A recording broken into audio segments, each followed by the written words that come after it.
नमस्कार, मैं हूं अवनींद्र आशुतोष। आपका बहुत बहुत स्वागत है हमारे खास कार्यक्रम छू लो आसमान में। कहते हैं कि जान है तो जहान है। जी हाँ, अगर आप स्वस्थ नहीं हैं तो आपको दुनिया में कुछ भी अच्छा नहीं लगेगा। और स्वास्थ्य को लेकर एक जन चेतना का कार्यक्रम लगातार करने वाली एक ऐसी ही डॉक्टर से आज आपको हम मिलवाने वाले हैं, जिनका नाम है डॉक्टर सुनीता दुबे। सुनीता जी, आपका बहुत बहुत स्वागत है। आज दुनिया में बहुत सारी बीमारियाँ हैं और आप लगातार सबसे लड़ती जा रही हैं, सबको ठीक कर रही हैं, फिट रहने की बात कर रही हैं। तो ये सफ़र कब और कैसे शुरू हुआ? एक्चुअली मैं रेडियोलॉजिस्ट हूँ बाय प्रोफेशन, और मैंने फेलोशिप न्यूट्रिशन में भी किया हुआ है, चेस्ट में किया है, चाइल्ड हेल्थ केयर में भी किया हुआ है। पर जो प्रैक्टिसिंग वो रेडियोलॉजिस्ट है। और मेरा एक छोटा हॉस्पिटल भी है, जिसको हमने पहला हॉस्पिटल स्टार्ट किया था जहाँ पे कोई हॉस्पिटल नहीं था। मुंबई के ही बहुत रिमोट एरिया कुर्ला ईस्ट में हमारा पहला हॉस्पिटल शुरू हुआ था। और कई प्रोग्राम जो कि हमारा ऑर्गेनाइजेशन है मेड्सकेप इंडिया, जो 2007 से रजिस्टर्ड है, और इसमें कई सारे फिलांथ्रोपिक देश भर में काम चल रहे हैं, जिसमें गर्ल चाइल्ड पहला प्रोग्राम था जो हमने शुरू किया था। उसके बाद दूसरे प्रोग्राम जैसे हेल्थ के ऊपर बहुत मिलियन स्माइल वुमेन एम्पावरमेंट के हेल्थ पे काम हो रहा था। ऐसे बहुत सारे प्रोग्राम होने के बाद 2015 में हमने फिट इंडिया का शुरुआत किया था, क्योंकि मेरे जो मेंटोर थे वो एपीजे प्रोफेसर कलाम थे, और पास्ट प्रेसिडेंट भी रह चुके थे। और उनकी मुलाकात जब वो प्रेसिडेंट थे तभी मेरी हुई थी 2007 में। लेकिन उनके साथ जो काम करने का मौका मिला जब वो प्रेसिडेंट नहीं थे, जब भी वो मुंबई में आते थे तब हमारी मुलाकात होती थी। और उनका बहुत मन था कि हम सारे डॉक्टर्स मिल के प्रिवेंशन के लिए काम करें। तो प्रिवेंशन में एक्चुअली उन्होंने 14 पिलर उन्होंने अपना एक एम बनाया हुआ था। उनके वेबसाइट पे आप जाएंगे तो देखेंगे, तो हर एक पिलर का एक मिशन था। किसी का एजुकेशन था, किसी का बिजनेस था, किसी का स्पोर्ट्स था। तो पिलर नंबर जो 14 था वो प्रिवेंशन हेल्थ के लिए था। तो उसी का नाम हमने फिट इंडिया रखा कैंपेन, जो उनके समय पे ही लॉन्च होने वाला था 2013 में। बाद में क्योंकि ये बहुत वास्ट सब्जेक्ट था, इसमें मेडिकल है, इसमें प्रिवेंशन है, इसमें रिमोट है, रूरल हेल्थ है, इसमें इतने सारे इंटीग्रेशन से कि उसको बनाने में हमें कम से कम 2 साल चला गया, उस प्रोग्राम को लाने में।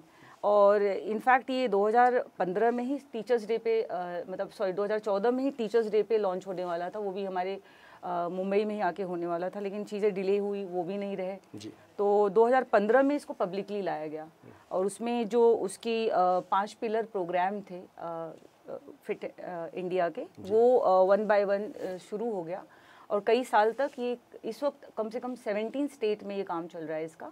और एक सेगमेंट इसका ऐसा भी हम लोग फॉर्चुनेट हैं कि एक सेगमेंट जो स्पोर्ट्स था उसको हमने 2018 के एंड में ऑनरेबल स्पोर्ट्स मिनिस्ट्री को हमने दिया है। It is adopted by sports ministry, क्योंकि जो उस टाइम जो स्पोर्ट्स मिनिस्टर थे राजवर्धन जी, उन्होंने इनवाइट किया था कि आप हमारे लिए क्या काम कर सकते हैं, और उसमें स्पोर्ट्स के लिए था। तो हमने बच्चों के लिए इनफैक्ट बच्चों को कैसे अर्ली एज में स्पोर्ट्स पर्सनालिटी बना सकते हैं, उनके हेल्थ एंड फिटनेस का ध्यान रख सकते हैं, और उसके माध्यम से इनफैक्ट इसमें बहुत सारे केईएम के डॉक्टर भी इन्वॉल्व थे। जो पर्टिकुलर जो हमने गवर्नमेंट को दिया उसमें हमारे अवॉर्डी हैं केईएम हॉस्पिटल बेस्ट फिजियोथेरेपी के थे, तो वो लोग इन्वॉल्व होकर उन्होंने ये प्रोग्राम बनाया और हमने स्पोर्ट्स मिनिस्ट्री को दिया। हम लोग शायद उन फॉर्चुनेट में लोगों में आते हैं जो जिसका मेंटोर हो एपीजे कलाम, और उसके जो प्रोजेक्ट को इंडोर्स करते हो या फिर जिसको प्रमोट करते हो हमारे खुद के ऑनरेबल प्राइम मिनिस्टर है। तो हम लोग अपने को बहुत फॉर्चुनेट मानते हैं कि हमारा एज ए ऑर्डिनरी पर्सन जो हम लोग हैं, कई सारी चीज़ें उस मुकाम पे नहीं पहुंच सकती है, बट जो ईश्वर के जो प्लान होते हैं, जो यूनिवर्स आपके लिए प्लान करता है, वो काफ़ी हद तक बहुत सही होता है। हमें उस समय दिखता नहीं है, लेकिन वो बहुत सही होता है। और आज भी जैसे कि अभी रिसेंटली ये 7 अप्रैल वर्ल्ड हेल्थ डे पे हमारे महाराष्ट्र में भी फिट महाराष्ट्र का लॉन्च हुआ। और फिट जो महाराष्ट्र के पहले हम लोगों ने, क्योंकि हम लोग कोविड में कई स्टेट के साथ काम कर रहे थे, वी डॉक्टर्स कैंपेन फॉर कोविड-19, जिसमें शुरुआत में जब आया था, जब मार्च में ही 10 मार्च को फॉर्म हुआ, मतलब हमारी कैंपेन अक्रॉस कंट्री डॉक्टर्स में पार्ट ले रहे थे, क्योंकि सडनली इतना कियोस और इश्यूज होने लगे, मेंटल डिस्टर्बेंस आ गई, क्या होने वाला है, अनसर्टेनिटी इतनी आ गई थी जब कोविड आई। और डॉक्टरों के साइड से भी प्रॉब्लम आ रहा था, उनको पीपीई चाहिए, उनको सैनिटाइजर चाहिए, उनको सपोर्ट चाहिए, उनको कई सारी चीज़ें। तो उस टाइम हमारे ऑर्गेनाइजेशन जो ऑलरेडी इस्टेब्लिश्ड है, इमीडिएटली वो काम करने लगी, और डॉक्टरों को जो हेल्प है या पेशेंट को जो काउंसलिंग चाहिए होती, इमीडिएटली हम लोगों ने वो एक टीम बनाई, और वही टीम आज 13,000 है। और महाराष्ट्र गवर्नमेंट के लिए भी हम लोगों ने डिस्ट्रिक्ट में टेली आईसीयू लगाए, काफ़ी डेथ कंट्रोल किया। आई मीन ये एक तो कलेक्टिव कॉन्शियस था जो सब लोग करना चाहते थे। सिटीजन अपने तरीके से काम कर रहे थे, डॉक्टर्स अपने तरीके से काम कर रहे थे और गवर्नमेंट अपनी तरह से, तो हर एक की कलेक्टिव कॉन्शियस से आज कोविड नहीं हमारे देश में, और उसी की वजह से सब कनेक्टेड थे एक दूसरे से, और हमारे जो ब्यूरोक्रेट्स थे वो भी पॉजिटिवली बहुत काम कर रहे थे। और जब हमने फिट महाराष्ट्र बलून फेस्टिवल का जब हमने सजेशन दिया कि हमें कहीं ना कहीं एज अ पर्सन हमें ऐसा करना चाहिए कि पूरे देश में, विश्व में एक पॉजिटिव मैसेज जाए कि हम टुवर्ड हैप्पीनेस जा रहे हैं, हैप्पीनेस स्प्रेड करते हैं, और जितनी भी नेगेटिविटी जो हमने 2-2.5 साल में जो देखी हुई है उसको किस तरह से हम पॉजिटिविटी में बदल सकते हैं। एक नई दुनिया, नए समय का इंतजार किया जा सकता है, और each and every balloon will represent की होप है, एस्पिरेशंस हैं, एक हैप्पीनेस है, ह्यूमैनिटी है या इम्यूनिटी, इस तरह का थॉट प्रोसेस था। और वो गेटवे ऑफ इंडिया जो कि महाराष्ट्र का लाल किला माना जाएगा, जिसके ऊपर ये रिलीज़ हुआ, और एक साथ ही 34 डिस्ट्रिक्ट में बलून रिलीज़ हुआ, और डॉक्टर मेडस्केप के ही नहीं, महाराष्ट्र गवर्नमेंट के भी, और जितनी भी स्टेट के जितने डॉक्टर्स हैं सबने एक साथ प्लेज भी लिया। तो ये फिट महाराष्ट्र भी एक बहुत बड़ा फिट बलून फेस्टिवल भी एक आइकॉनिक प्रोग्राम हुआ। इनफैक्ट एक इजरायली डॉक्टर जो अभी भी रिटर्न आए थे, उन्होंने भी बलून रिलीज़ किया, बोला कि मैं यूक्रेन के पीस के लिए मैं करना चाहती हूँ। और जैसे किसी के घर में डेथ हुआ है और कोविड की वजह से लोगों ने सफ़र किया है, तो उन लोगों ने भी इस पर्टिकुलर डे पे अपने उन जिसको वो लूज़ कर सकते उनके लिए भी एक पीस और शांति का संदेश भेजा। तो एक तरह से बहुत ब्यूटीफुल प्रोग्राम था और लोग एंगेज हुए। और नेक्स्ट ईयर भी हम लोग अच्छे से करेंगे, ज़्यादा समय दे के करेंगे ताकि एक्टिवली इस पे काम किया जा सके। आपको सुकून के साथ नींद आती है? ऑफ कोर्स, क्योंकि जो हमारा जो लाइफ है ना, आपके टाइम बहुत कम है टाइम बहुत कम है, सोने का टाइम इतना नहीं मिलता है। लेकिन जिस तरह से हमने अपनी फील्ड को चूज़ किया है, क्योंकि जब आपने मेडिकल ब्रांच आप लेते हैं उसमें बहुत फोकस्ड है कि आपको सर्व द सोसाइटी के लिए आप आते हो, आप ह्यूमैनिटी के लिए आते हो, आप ऑर्डिनरी लोगों में नहीं आते हो, आप बहुत ब्लेस्ड में हो जो कि आपको चूज़ किया गया है इन सब काम करने के लिए।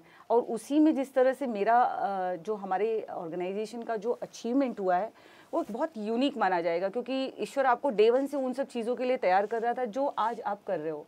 तो प्लानिंग ऊपर वाले की मुझे लगता है बहुत बड़ी है मेरे में।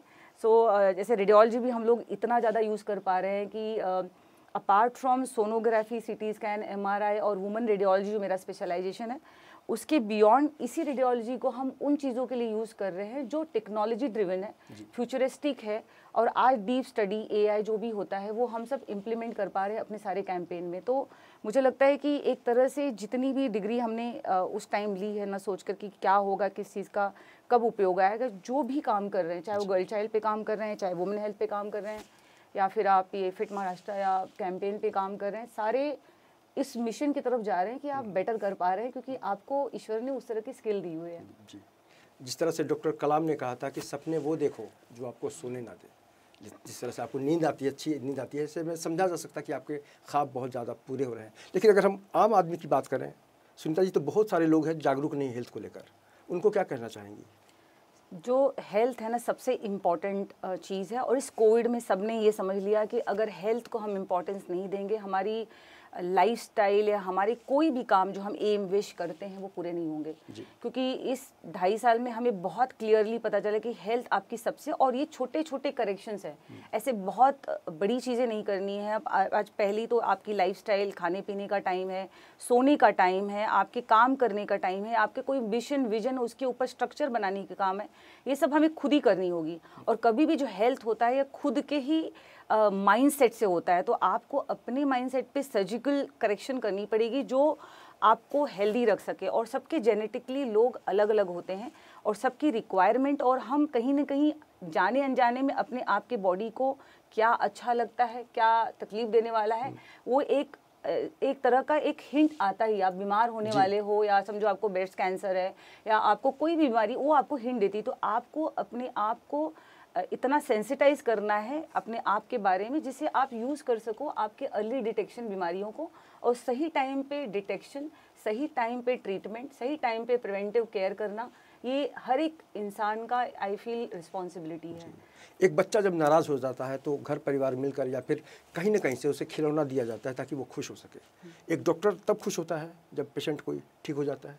जी जी, इस पूरे कोविड में ऐसा भी हुआ है कि कई सारी लाइफ, अभी आपके टेली आईसीयू की एक छोटी सी कहानी है। जब ये टेली आईसीयू जब लॉन्च हुआ तो अनफॉर्चुनेटली जिस डेट पे होने वाला था उस टाइम नहीं हुआ, लेकिन इनसाइड द ग्राउंड हमारी टेली आईसीयू शुरू हो गई थी। और जब एक्चुअल लॉन्च आया तो 10 दिन हो चुका था। उस 10 दिन में ऐसे पेशेंट ठीक हुए जिसके उनकी फैमिली ने डंप किया था। एक तो 98 ईयर ओल्ड लेडी थी जिसको उन्होंने सोचा कि अब इनका डेथ हो जाएगा, फिर बॉडी नहीं मिलेगी, ऐसे करके कई सारे पेशेंट उस हॉस्पिटल में, रिमोट हॉस्पिटल में डंप किए गए थे। और उस दौरान जो ट्रीटमेंट हुआ टेली आईसीयू के टेली आईसीयू के द्वारा वो ठीक हो गए 100%। और जो उस टाइम वो पेशेंट हम लोग को हेलो हाई कर रही थी और डॉक्टरों से बात कर रही थी, जिसको फैमिली के लोगों ने सोचा कि ये नहीं जिएगी, तो जब वो देखते हो तो जो कंटेनमेंट और जो आपके अंदर जो खुशी महसूस होती है उसका कोई मोल नहीं है। बिल्कुल कोई मोल नहीं है इसका। कई बार हमने सुना है कि देश के अलग अलग हिस्सों में ऑक्सीजन की बहुत कमी होती है और लोगों को अपनी जानें गंवानी पड़ती है, लेकिन हमने ये भी सुना है कि आप उस खतरे से बची हुई हैं, बचाते भी हैं लोगों को। ऑक्सीजन का जो ऑक्सीजन कॉन्सेंट्रेटर, अगर ऑक्सीजन की बात करें कि एक टाइम ऐसा भी हुआ था, शुरू में क्या हुआ था, हमारा देश तैयार नहीं था इस तरह की बड़ी इमरजेंसीज के लिए। तो पहले फेज में क्या हुआ था कि लोग प्रिपेयर हो गए थे। जब नेक्स्ट स्टेप आया, जो सेकेंड वेव जब आया, तो उस टाइम सडन इतना बीमारी बढ़ी कि लोग ऑक्सीजन के लिए तड़पे। तो उस समय ऐसा भी हुआ है कि हमारे ऑर्गेनाइजेशन में कई सारे सेलिब्रिटी जुड़े और जैसे इंडोनेशिया से, जकार्ता से और देश से 2000 मतलब 2900 से ज़्यादा मतलब 3000 प्लस हम लोगों ने ऑक्सीजन कॉन्सेंट्रेटर मेड्सकेप इंडिया ने लोगों को डोनेट किया। और वो चाहे वो आपकी रिमोट हो, चाहे उत्तराखंड हो, चाहे वो आपका कैलकाटा हो, बेंगलोर हो, बिहार हो, ऐसे हर जगह पे वो 10 लीटर का oxygen concentrator free of cost लोगों तक पहुंचा। तो ऑक्सीजन कॉन्सेंट्रेटर का बहुत बड़ा रोल था इस पूरे कोविड-19 में। इम्पोर्टेंस भी पता चला, डेफिनेटली लैक हुआ कि रिक्वायरमेंट बहुत ज़्यादा थी उस समय, और जो रिक्वायरमेंट थी वो फुलफिल नहीं हो पा रही थी, जो कि बहुत सारे प्लांट हर स्टेट में, हर डिस्ट्रिक्ट में ऑक्सीजन के लिए बनाई गई थी और सब एकजुट होकर मेहनत कर रहे थे। लेकिन ऐसा मुझे लग रहा था कि जो नीड थी उस टाइम वो पूरी तरह से फुल नहीं थी, लेकिन लोग प्राइवेटली और अलग अलग मोड से अपने स्टेट को, अपने लोगों की हेल्प कर रहे थे। अच्छा, हमने सुना कि जब डॉक्टर खूबसूरत होता है तो पेशेंट की आधी बीमारी ख़त्म हो जाती है, इस पर क्या कहेंगे आप? सर, अगर डॉक्टर तो डॉक्टर ही होता है, वो तो ट्रीटमेंट तो वही करेगा चाहे खूबसूरत हो या ना हो। अगर खूबसूरत तो डेफिनेटली पेशेंट जल्दी मान जाता है। उसकी जो भी इंस्ट्रक्शंस होते हैं लोग जल्दी से ले लेते हैं। They don't debate on the doctor, they don't fight with the doctor. That is one plus point. अक्सर लोगों को लगता है कि कोई डॉक्टर होता है तो उसकी जो दिलचस्पी है, उसका जो शौक़ है सिर्फ हेल्थ को लेकर ही है, लेकिन आज हम सुनीता जी से खुद पूछ लेते हैं बाकी आपके किस तरह के शौक़ हैं? So actually I come under the sports personality. तो हमारे स्पोर्ट्स में जैसे लॉन टेनिस है या किक बॉक्सिंग है, ये मेरा रूटीन है। और ट्रैवलिंग, आई लाइक ट्रैवलिंग करना, लोगों से मिलना और एक्सप्लोर करना लोगों की संस्कृति और उनसे लर्न करना, ये मेरा पर्सनल लाइकिंग है। और जो लाइफस्टाइल भी है बहुत डिसिप्लिन्ड है, सिस्टमैटिकली उसको एक स्ट्रक्चर में डाला हुआ है, उसी को फॉलो करते हैं। और डेफिनेटली टाइम नहीं मिलता जिन चीज़ों को हम लोग लाइक करते हैं, बट लेकिन जो ऑर्गेनाइजेशन है, इतने सारे पोर्टफोलियो है मेड्सकेप इंडिया, चाहे गर्ल चाइल्ड हो, वुमेन एम्पावरमेंट है। मेड्सकेप पहला ऐसा ऑर्गेनाइजेशन है जो 21 मेडिकल बॉडी को साथ में लेकर आई 2011 में, और सारे डॉक्टर एक साथ एक प्लेटफॉर्म पे आना, और उनके लिए मेड्सकेप ने पहला नेशनल अवार्ड शुरू किया है जो कि अभी 11वां साल इस साल होगा। और वो पूरा प्रोग्राम गर्ल चाइल्ड के अवेयरनेस पे डेडिकेटेड है। और इनफैक्ट हम लोग गर्ल चाइल्ड के एजुकेशन को इस मंथ में भी 35 गर्ल चाइल्ड एजुकेशन के लिए स्पॉन्सर हुई हैं। तो हमारी बहुत सारी काम है कि मेरी पोर्टफोलियो एक रेडियोलॉजिस्ट से हटके भी कई सारी चीज़ है, और जो भी मुझे अच्छा लगता है उसको हम प्लान करते हैं, रीस्ट्रक्चर करते हैं, स्ट्रैटेजाइज करते हैं, उसके प्रो कॉन सब देखते हैं, फिर उसको इम्प्लीमेंट करते हैं। इसीलिए जो भी प्रोग्राम आप देखोगे, चाहे हमारा मिलियन स्माइल हो या even doctors hand writing campaign हमने 2012 में निकाला था अक्रॉस कंट्री, जितने एसोसिएशन है, क्योंकि सब लोग बोलते थे कि डॉक्टर आप लोग की हैंड राइटिंग अच्छी नहीं, आप हमारे लिए हैंडराइटिंग के लिए कुछ करिए। तो हम लोगों ने पूरे देश के डॉक्टरों को इन्वॉल्व करके medical council association, in fact we got the lot of recognition from France also कि वहाँ पे भी लोग रिटर्न लिखते हैं। और चूँकि डॉक्टर बहुत जल्दी में रहता है, उनके ऊपर प्रेशर रहता है, तो उनकी हैंडराइटिंग इतनी नीट नहीं लगती है। तो ये भी जाता है कि डॉक्टर जब लिखता है तो सिर्फ जो मेडिकल स्टोर का जो सर काम तो वही नहीं पढ़ सकता है सर, देने वाला मेडिसिन तो वही है ना। इफ एवरीबॉडी अंडरस्टैंड तो सबको मेडिसिन भी करना पड़ेगा 5.5 साल। तो ऐसा है, तो वो भी किया हुआ है। और डॉक्टर एंथम भी हमारा एक बहुत बड़ा प्रोजेक्ट है। 2014 में हम लोगों ने, क्योंकि आज के दिन डॉक्टर और पेशेंट का जो रिलेशन है काफ़ी इम्बैलेंस्ड है, ट्रस्ट लेवल कम है। तो 2014 में हमने एक डॉक्टर एंथम रिलीज़ किया था, जिसमें समीर अंजान जी ने इसे लिखा हुआ है और समीर टंडन ने इसको म्यूज़िक दिया हुआ है। तो उन्होंने ये गाना हम लोगों ने मिल के, कॉन्सेप्ट और थॉट प्रोसेस मेरा था। तो डॉक्टर एंथम अवार्ड है, जो कि आज बहुत सारे ऑर्गेनाइजेशन, मेडिकल बॉडी एसोसिएशंस, जब भी उनके इंस्टॉलेशन होता है नेक्स्ट ईयर में, वो गाना सुनते हैं। तो इतना पॉजिटिव इसका मैसेज है कि डॉक्टर पेशेंट के लिए क्या फील करता है वो इसको एक्सप्रेस करता है। तो ऐसे बहुत सारे यूनिक काम मेडस्केप इंडिया ने किया हुआ है, जो कम्युनिटी के लिए भी काम करता है और डॉक्टर के वेलफेयर के लिए भी काम करता है। और एक तरह से ये कोर है कि कोर कन्विक्शन है मेडस्केप का कि हमें देश को सर्व करना है और हमें खुद को, अपने आप को इतना स्ट्रांग और बैलेंस करना है कि ताकि हम लोगों को बेनिफिट पहुंचा सकें। बिल्कुल। और कुल मिलाकर कहा जा सकता है कि जब आप अपने हेल्थ को लेकर उदासीन हो जाते हैं, तब आपको कहीं ना कहीं से एक बार डॉक्टर के पास जाना ही पड़ता है। लेकिन सुनीता जी के पास जाकर आप अपनी सारी तकलीफ़ों को सुना सकते हैं, उसका निदान पा सकते हैं, क्योंकि इन्होंने बहुत कुछ किया है और करने का मादा रखती हैं। निश्चित रूप से कहा जा सकता है कि आने वाले दिनों में इस तरह की जो पर्सनैलिटी होती है वो समाज को एक अलग दिशा देती है, एक अलग दशा मिलता है समाज को। और यही कारण है कि आज लगातार हर क्षेत्र में जिस तरह से सुनीता जी सक्रिय हैं, ऐसे में कहा जा सकता है कि ज़िंदगी की असली उड़ान अभी बाकी है, अपने इरादों का इम्तहान अभी बाकी है, अभी तो नापी है मुट्ठी भर ज़मीन, सारा आसमान अभी बाकी है। तो हमसे बात करने के लिए बहुत बहुत शुक्रिया। और हम चाहेंगे कि आने वाले दिनों में आपके जो भी सपने हैं वो ज़रूर पूरे हों। बहुत बहुत शुक्रिया। और ये बोलना पड़ेगा कि जो अभी फिट महाराष्ट्र है, क्योंकि आप भी मुंबई में बैठे हुए हैं और प्रदीप जी भी हमको इनवाइट किए हैं और आपने हमको मिलाया भी आपके डायरेक्टर से। तो जो फिट महाराष्ट्र है वो एक कलेक्टिव एफर्ट है। जैसे कि अभी गवर्नमेंट ने इसे लॉन्च कर दिया है, डिप्टी सीएम आए, आदित्य ठाकरे जी आए और अमित देशमुख जी आए, हमारे तोपे साहब, सब बहुत सारे हेल्थ सेक्रेटरी, सारी लोग आए। और इसका मुझे एक ही बोलना है कि ये सिर्फ डॉक्टर सुनीता दुबे या गवर्नमेंट का प्रोग्राम नहीं है, इसमें सबको आना पड़ेगा, हर एनजीओ को, हर इंसान को कलेक्टिवली इस पे आके, इसको एक बहुत बड़ा प्रोजेक्ट है, एक बहुत बड़ा मुहिम है फिट महाराष्ट्र। और हमें सबको आके एक दूसरे की मदद करके उस लेवल पे जाना पड़ेगा कि उसमें लाइफ सेविंग ट्रेनिंग प्रोग्राम भी है और उसमें कई सारे चैलेंजेस हैं ना, हर एज के लिए मेडिकल स्क्रीनिंग, मेडिकल डिसीज़।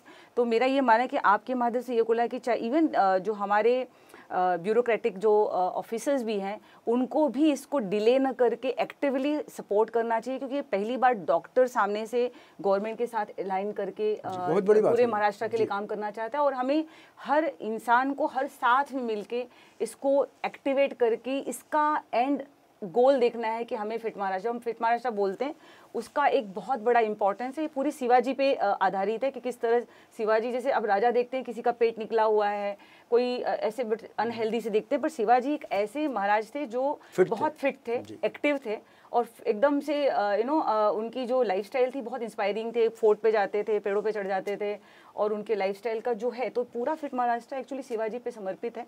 और यहीं के कल्चर को, यहीं के फूड को, इसको इंटीग्रेट किया हुआ है। और महाराष्ट्र में हर तरह के लोग होते हैं, लेकिन इस पे हर लोगों को इन्वॉल्व होना पड़ेगा इस प्लेटफॉर्म से डेफिनेटली, कि गवर्नमेंट ही नहीं, सबको एक्टिवली, सिर्फ अनाउंसमेंट नहीं, एक्शन लेना है इसमें। वॉक द टॉक वाला ये पूरा कैंपेन है, तो we all have to come together. Thank you. बिल्कुल कहा जा सकता है कि अगर आप हिट होना चाहते हैं अपने जीवन में तो आपको फिट रहना होगा। इस खास पेशकश में इतना ही। बाकी की खबरों के लिए आप देखते रहे IN24 न्यूज़ और मुझे दीजिए इजाज़त। नमस्कार। Thank you.